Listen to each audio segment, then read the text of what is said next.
अस्सलाम वालेकुम, मैं हूं कामरान सफ्तरकयानी और आप देख रहे हैं मेरा फेसबुक और यूट्यूब चैनल।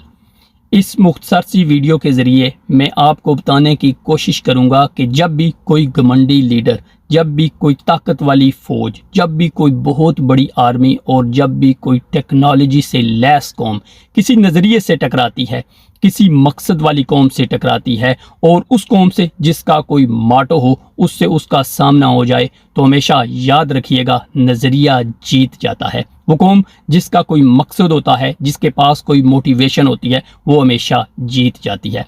मैं आपको 1940 में लेकर जाऊंगा जब सेकंड वर्ल्ड वॉर चल रही थी। उस वक्त जर्मनी पूरे यूरोप में डोमिनेट कर रहा था। जर्मनी ने अपने इर्द गिर्द जितने ममालिक थे उनके ऊपर कब्जा कर लिया था और उस वक्त यूरोप में सिर्फ 3 ही ममालिक थे, रशिया, जर्मनी और इंग्लैंड। रशिया चूंकि जर्मनी के साथ था, उनकी आपस में पीस डील थी, सो रशिया की तरफ से जर्मनी या हिटलर को कोई खतरा नहीं था। लेकिन पूरी दुनिया में उस वक्त एक ही मुल्क था, यूनाइटेड किंगडम, जो जर्मनी को चैलेंज कर रहा था। जब हिटलर ने यह फैसला किया कि वो यूनाइटेड किंगडम के ऊपर हमला करेगा, तो उस वक्त इंग्लैंड का वजीर आज़म विंस्टन चर्चिल था और उसने अपनी कौम से एक बड़ी जज्बाती किस्म की तकरीर की। उसने कहा कि हम खून के आखिरी कतरे तक लड़ेंगे और जब जब इस मुल्क को ज़रूरत पड़ी हम इसकी ज़मीन के एक एक इंच के लिए लड़ेंगे। ये इतनी जज्बाती तकरीर थी कि इस विंस्टन चर्चिल की तकरीर ने इस कौम को नज़रिया दिया, इस कौम को मकसद दिया, इस कौम को मोटिव दिया और इस कौम को मोटिवेशन दी अपने लिए, अपनी ज़मीन के लिए और अपनी कौम के लिए लड़ने के लिए। इमेजिन कीजिए कि 1940 में जब हिटलर ने अपनी आर्मी को ऑर्डर किया कि यूनाइटेड किंगडम के ऊपर हमला किया जाए, और ये एक फ़ज़ाई हमला था और इस हमले में 1120 फाइटर जेट्स का इस्तेमाल किया गया और इसके मुकाबले में बरतानिया के पास 600 कुछ तैयारे थे।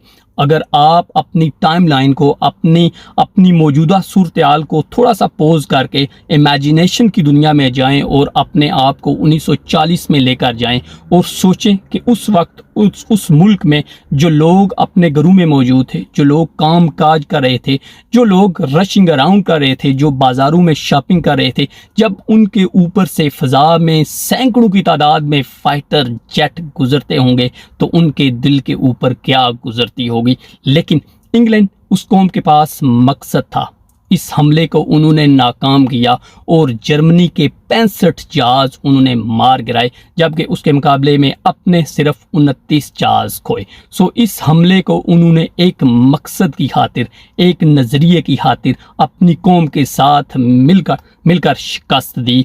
और याद रखिएगा, जिस कौम के पास मकसद होता है, जिस कौम के पास मोटिवेशन होती है और जिस कौम का नज़रिया मजबूत होता है, आप उसे किसी भी माज पे शिकस्त नहीं दे सकते हैं।